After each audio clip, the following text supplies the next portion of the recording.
Deion Sanders is right. College football needs a salary cap.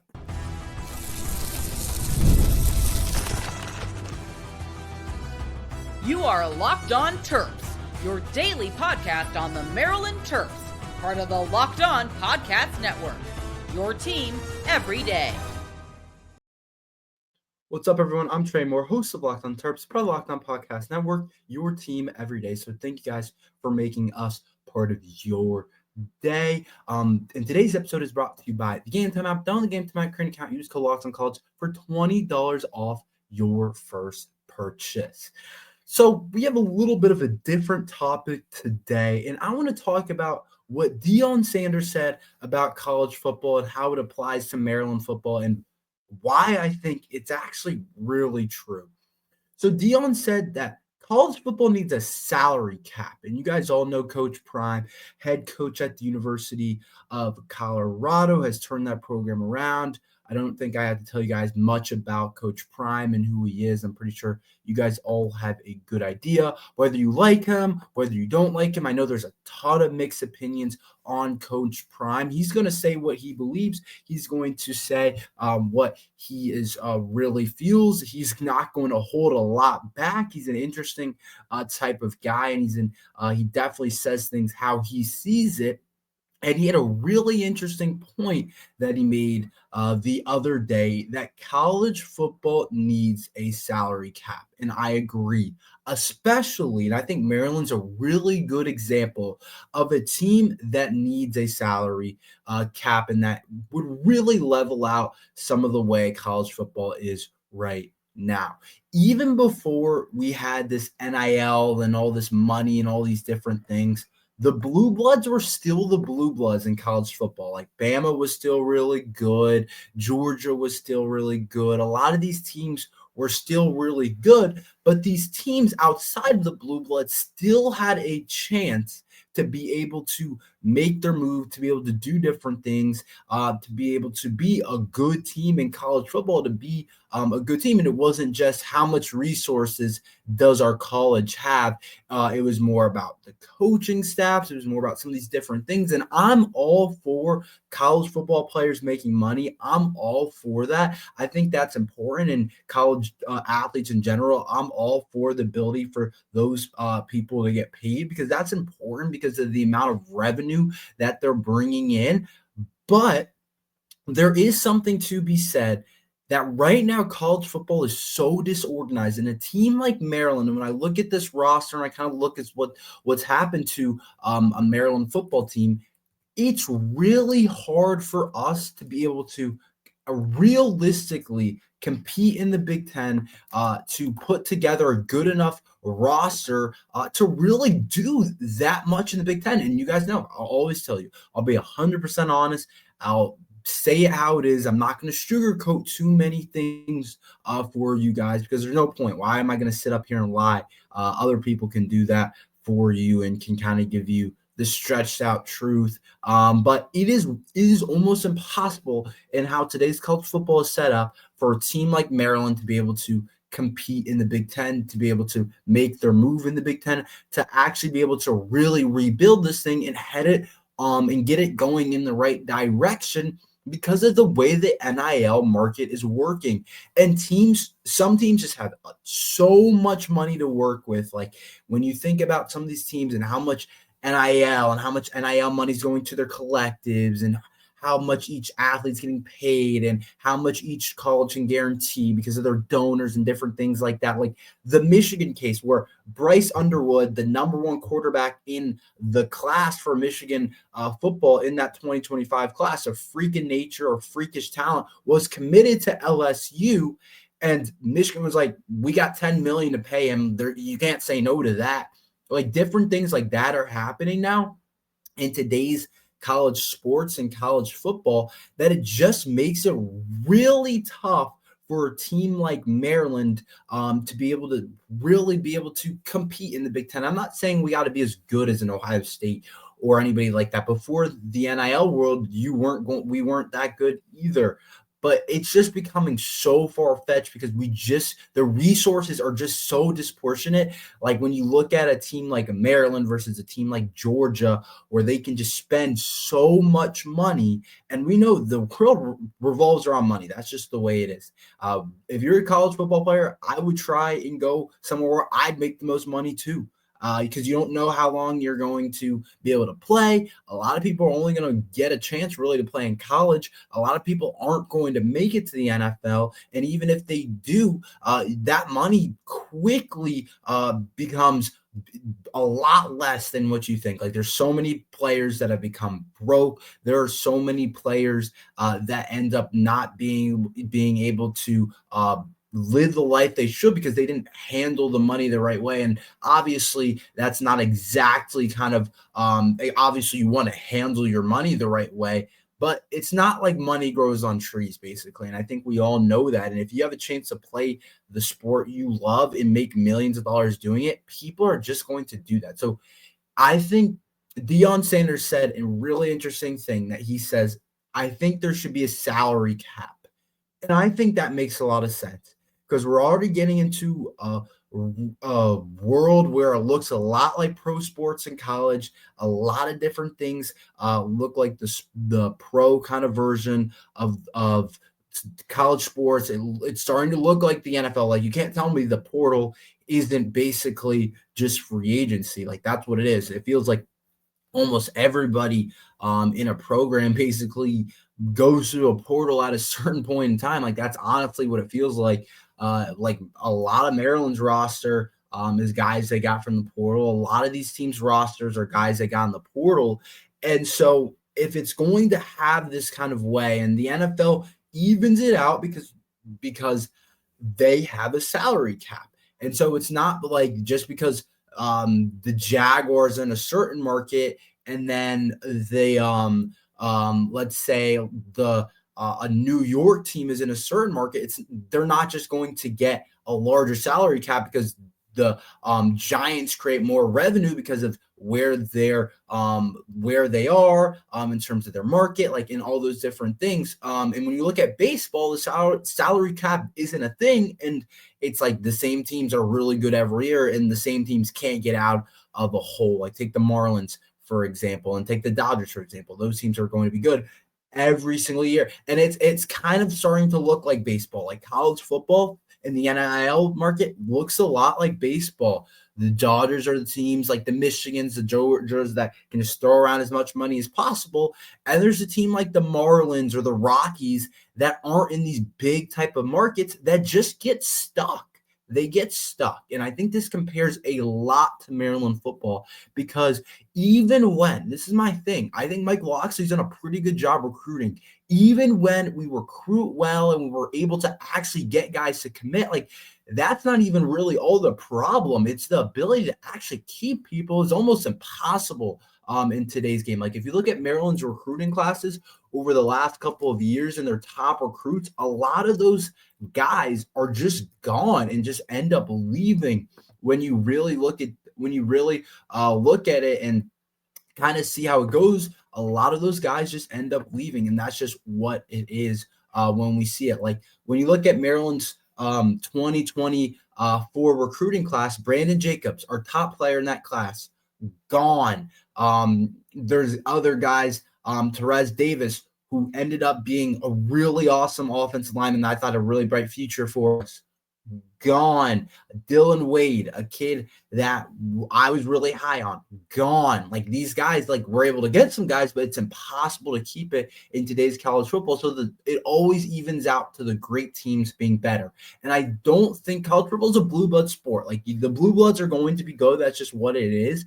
But if there was some type of cap that we could put on it so that there can be some type of like evenness in terms of just pure fairness to these teams and to these coaches, I think that would be nice to be able to see because we're just not able to keep our best players. Like we've seen so many of our best players leave this fall. Like Caleb Wheatland, who was our best linebacker, the most experienced linebacker, goes to Auburn because they're probably going to pay him a ton. Auburn hasn't even been that good the last couple of years. They haven't been that good, but they're going to pay Caleb Wheatland probably a lot more than what he was making at Maryland. Terez Davis, the kid I just talked about, the offensive lineman that made starts last year as a freshman, that a really bright future, is off to Ole Miss because Ole Miss probably is going to pay him more. And they have been pretty good over the last couple of years. It's just like you get to this spot where it's so hard to compete with some of these teams just because of how different the market is in terms of a team like Maryland compared to a team like Georgia, compared to a team like USC or a team like UCLA. Like, it's just such a difference. And I think that there has to be some type of a salary cap or something of the sorts to be able to figure this out, because right now Maryland's really having trouble. And we'll see how the year goes, but this roster's having trouble, and you can tell Loxley's having trouble being able to keep guys like our best players, like take Roman Hemby, gone. And I know he served a lot of time at Maryland, but he's gone now. Preston Howard, Auburn. Like, it's so hard to keep a roster. And then Maryland, if you look at what Maryland's strategy has been, it hasn't been to go get, that kid that transferred from USC that's going to be a really good player and a lot of people are wanting. No, Maryland has to rely on, this kid was really productive at the D3 level or the D2 level. Let's bring him in and hope that he's good. Or, this guy was pretty solid at Wake. Like, he made some starts. Like, it's just such an uneven thing. And I really believe that what Deion Sanders said makes a lot of sense for college football, because it's getting out of hand in the case where some teams just have such a competitive advantage because of money. And I don't think that's exactly how college football should go about. I think these players should be able to make money and make a ton of it. But I think there should be a certain cap to the amount of money that teams are able to use on their roster, similar to the way scholarships were. Like, you didn't have infinite scholarships before. So I don't think you should have infinite amount of money you can spend on your roster, because it's just becoming unfair. And a team like Maryland just getting left behind, and their best players are starting to go other places. That's kind of how I see it. Let's talk about the transfer portal. I think Maryland really needs to address the offensive line. I think that's going to be really big for the Terps. We'll talk about that next.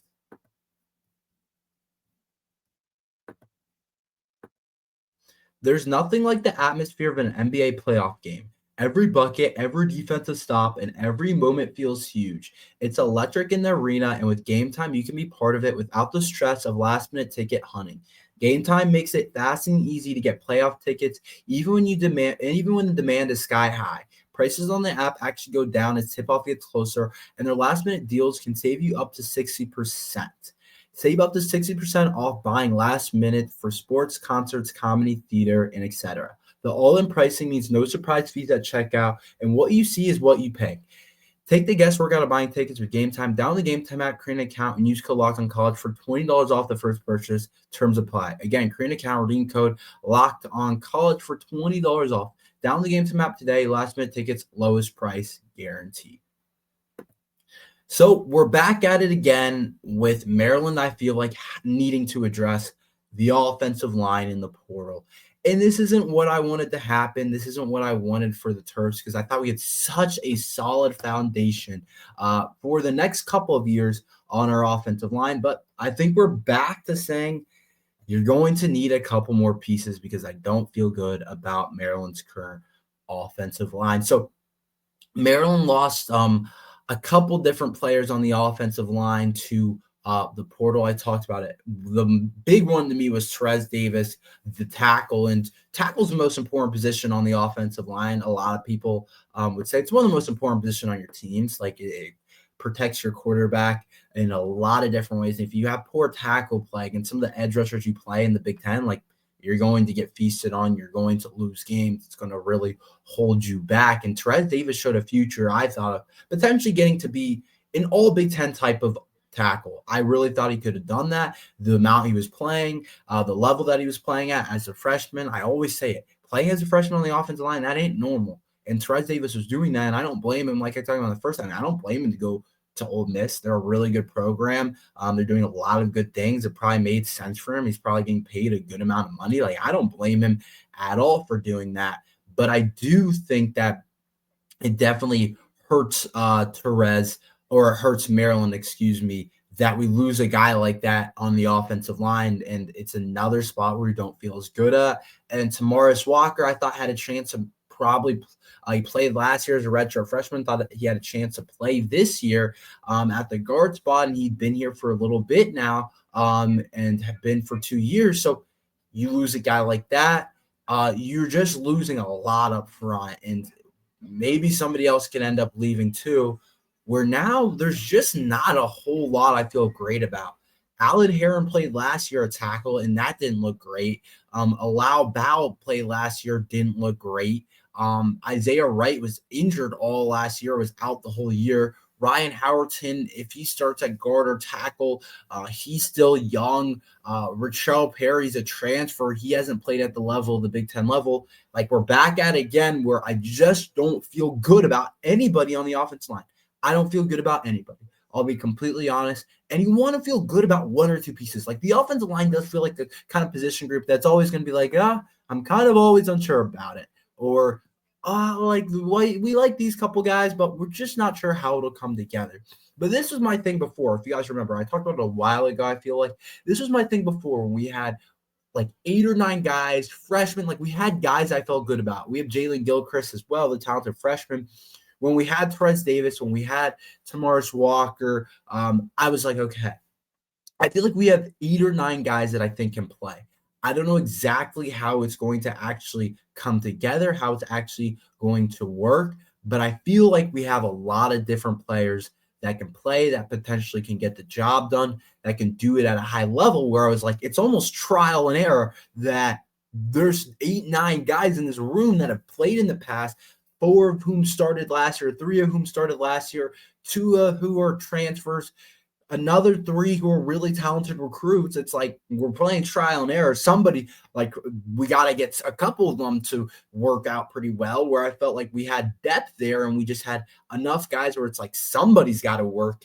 Somebody is going to make it happen on the offensive line. But that's not what ended up happening because we lost so many guys. Now it's like I only feel like we have 6 guys or so that realistically can play up there. And I'm telling you guys, with Malik Washington and some of that youngness that we had, you just don't want to mess around with it too much with how the Terps are constructed currently. You don't want to mess around with his development as a player. You don't want to allow him to not go in the right direction, because that's going to really hold us back in the future. So I do think it's kind of tough where the Terps offensive line is currently at. I'll be completely honest, because it was the weakness of our team last year. It's been the weakness of our team for a while now. And if we can't pass protect, we can't run block, we can't do anything at a high level, then what do we do well? So my next step, we got to use the portal to get a couple guys. And I really want to see somebody come from hopefully like an ACC, an SEC, a Big Ten. Like, I don't know about just banking on these D2 guys that were all conference at wherever they were, but it's just not the Big Ten level. I really want to see that, but at the end of the day, you got to bring in a piece or two, because you can't lose 3 guys up front in this little portal session and then not bring in anybody. I think you got to bring in a couple people that you feel pretty decent about playing for us on the offensive line. So we'll see what happens. I think it's our number 1 or 2 need. I still think the defensive line needs a lot of work too. I just like the salary cap thing. I keep coming back to. There's just a lot, and it's really hard for a team like Maryland until we get some crazy resources. Then I'll probably change my mind. If we get a person that donates $100 million to the football program or something like that, then I'll probably change my mind and be like, forget the salary cap. We're in a good spot. But for a team currently like Maryland, lacking a little bit of resources, it's tough, and it's showing up front on the offensive line. Rodney Rice commits somewhere that is not Maryland. We'll talk about that, what it means about Kevin Willard, and I think I have an interesting point of view on that. So we'll talk about that next. Baseball season is in full swing, and there's no better way to get on the action than with Prize Picks, the best place for daily fantasy sports. With Prize Picks, you pick more or less than on these 2-player projections, and if you're right, you can win up to 1,000 times your cash. Whether it's strikeouts, RBIs, or first-inning runs, Prize Picks keeps every game exciting. This week, I'm picking Aaron Judge for more than 1 home run and Shohei Ohtani for more than 1 stolen base. It's that easy. Setting up a lineup takes less than 60 seconds, and you win. Your payout is quick, safe, and secure. I always take advantage of Taco Tuesday, where Prize Picks offers discounts on select player protections for even more value. Download the app today. Use code LOCKEDONCollege to get $50 instantly after you play your first $5 lineup. That's code LOCKEDONCollege for $50 instantly after you play your first $5 lineup. Prize Picks, run your game. So I don't know if you guys saw this, but Rodney Rice actually committed to USC. So I have a couple different things. We'll talk about this more another day. I'm going to start off with Rodney Rice. Good for him. That's a really cool place to go to college, to go to school at USC in California. You get a whole new college experience, probably a little bit cooler than College Park, to be 100% honest with you, but maybe not as good traditionally in terms of basketball. But you get to do that's a cool school to go to a school like USC, and that's good for him. I think USC is going to be a lot better next year, and that'll be interesting for him. I did hear he got a lot of money to go there, so go ahead and cash out on that. Get your money, because that's what's important in today's college basketball. You guys can use this as almost freedom for the first 20 years of your life if you're making a good amount of money. So I did like to see that for Rodney Rice, and I thought that was good for him to be able to get to USC. I didn't think he was going to pick USC, to be completely honest. I thought he might go team up with Jacoby Gillespie at Tennessee. I really thought it was going to be Villanova, which I'll touch more in a second. And the next one, Maryland. I didn't think it was going to be Maryland, so it's official. Every player in the Kevin Willard era, it's a new start. And going into the Buzz Williams era, it's a complete new start, which I don't hate at all. I loved our players, and our last year team was my favorite Maryland team there's actually probably ever been, especially over the past couple of years, past 5 years. And I like some of the Mel Trimbles, the Anthony Cowan teams, but I really like this Maryland team. And now it's a whole new way to go about it now with Rodney Rice, and I do think that's going to be interesting for the Terps, and we'll see exactly kind of what happens, how everything comes into play, how everything shapes up. But I do kind of like where we're at in terms of the Maryland, where we're kind of at in terms of our teams and everything like that. And I do think it's going to be interesting to see how we go about it and how we build this roster up. The next part of this is the Kevin Willard part of this. Kevin Willard was not able to bring in Rodney Rice, it tells you a lot. Like, that tells you a lot. I think that tells you more than you probably needed to know about anything. We know Jacoby Gillespie really strongly wanted Tennessee and some of those different things because he's a Tennessee kid.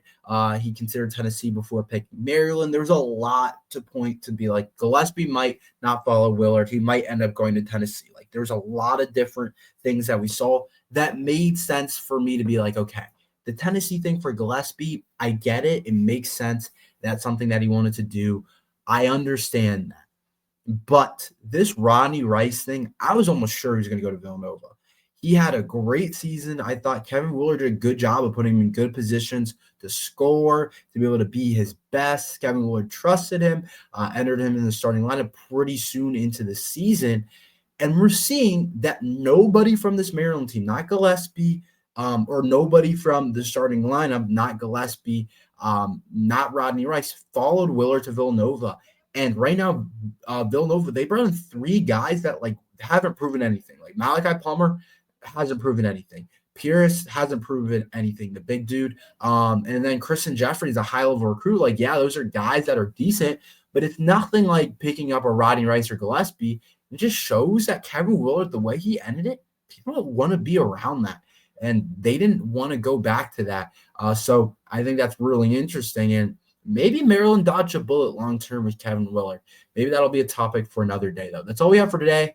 Thank you guys for listening to Locked On Terps. Make sure you like and subscribe. We're here every day talking Maryland football and basketball. So thank you guys for listening to Locked On Terps.